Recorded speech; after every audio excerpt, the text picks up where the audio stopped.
Get to the chopper! Hi and welcome to Get to the Chopper. I'm Nathan Ferguson. Joining me this week is a Burdekin boy looking forward to making the short trip home this weekend when the Mendi Blackhawks run out in air. Strength and conditioning coach Matt Ham, welcome to the show, mate.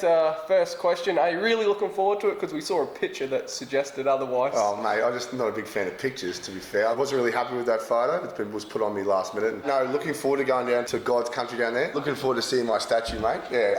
And see all my fans down there underneath the statue paying homage, which is normal, down for the BDK. Yeah. You mentioned fans, there'll be plenty there. How much beer do you think will be consumed over the weekend? Mate, Burdekin guys are really sober. We don't usually touch the beers, so we're really clean cut. Normal people, we don't even know what beer or Bundaberg rum is down there, so I'm not sure what you're talking about. I think you might be telling a few porcupines. Yep, guys, it is Country Week, hence we've donned these awesome jerseys, and we will delve into what's going to be happening a little later, but before we do, we better look back at the Burley battle. Unfortunately, our boys went down to the Bears. We led at the break, but a lapse at the start of the second half proved costly, with the hosts scoring 18 unanswered points in 9 minutes. The latter leaders claiming a 30-16 win. Here's Sean Nona to give us his thoughts on the game. I thought the first 40 minutes we were pretty outstanding, but we let ourselves down. It was a 9-minute period. They put 3 tries on us. We just didn't react quick enough or well enough. And it hurt us in the long run. Switching off and not competing for the whole 80 is letting us down at the moment. Yeah, I think we're starting to put a bit of pressure on ourselves now, but we've got 4 or 5 games left, and I'm pretty confident we can win all of them. It's just us really turning up and putting our best foot forward, and that starts here at training. While we're still in the top 8, we'll need a few more wins to secure finals footy, but we've got a major boost for the rest of the campaign, Matt.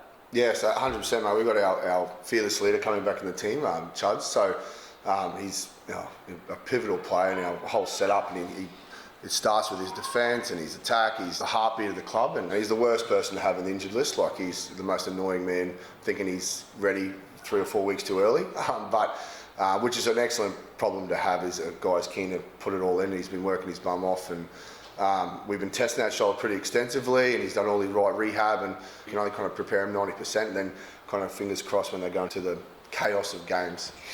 What we've got here, just on Chuds, mate, like you said, one of our best players, always at the top of the list, but you see him with his shirt off, he doesn't have the best physique. What's he like at training?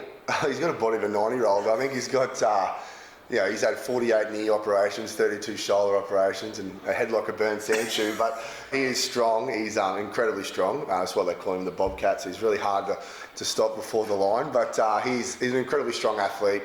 Got a huge engine. When you do any sort of physiological breakdown of the positions, the hook is probably the most demanding, that and the fullback, and you need your 2 fittest players and the guys who can handle that metabolic demand to do repeat tackles, repeat efforts over and over, and he fits that to a T, 100%.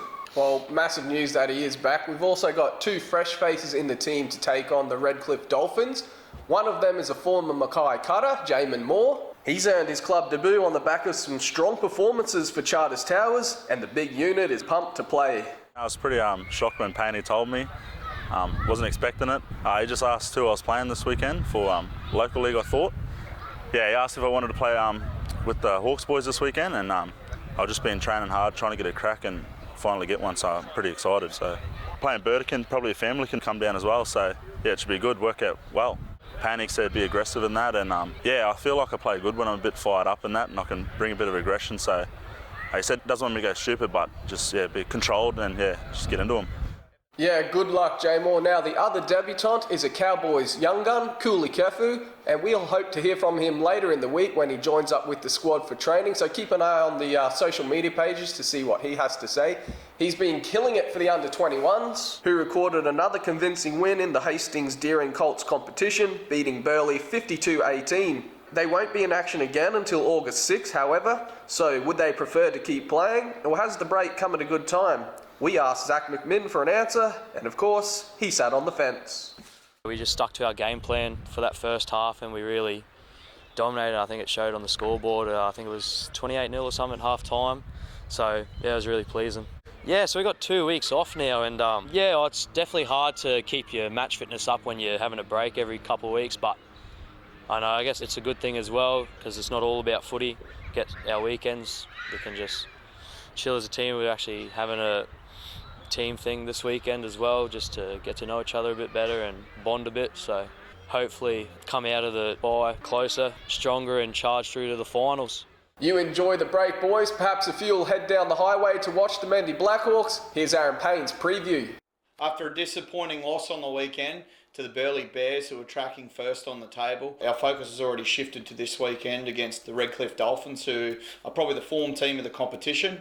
Last time we played them was their last defeat, and since then they've been flying and they're into 4th place now.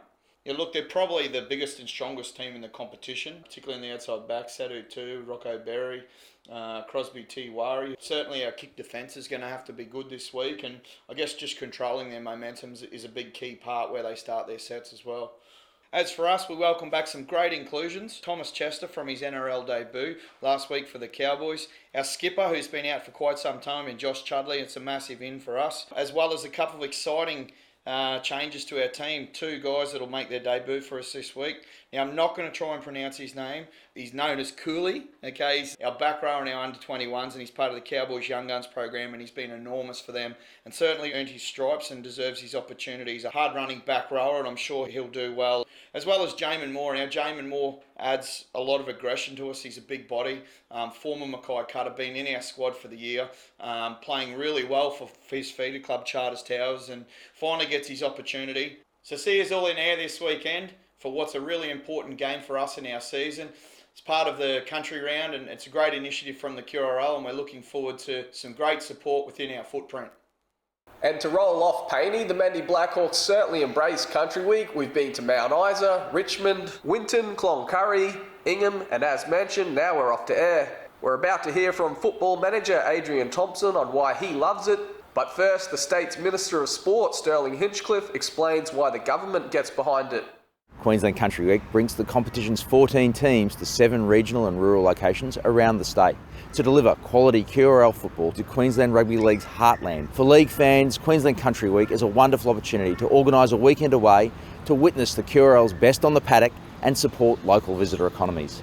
It's a great concept, obviously through the QRL and jointly with the Queensland Government. We've pretty well covered our immediate footprint and extended footprint out to the northwest. We're pretty well covered everywhere, and with our game in Ayr this week, it's just great to see that calibre of rugby league played in these centres. And since 2016, our club has designed a jersey that was relevant to the Blackhawks and also relevant to the local area. And you know, obviously the Burdekin true colours are red, white and blue, and the bridge, I think it's synonymous as much as obviously the produce and sugarcane is to the area. The bridge that separates Ayr and Home Hill, synonymous. So we thought that was a major feature, and the club donates a set of jerseys to the local club.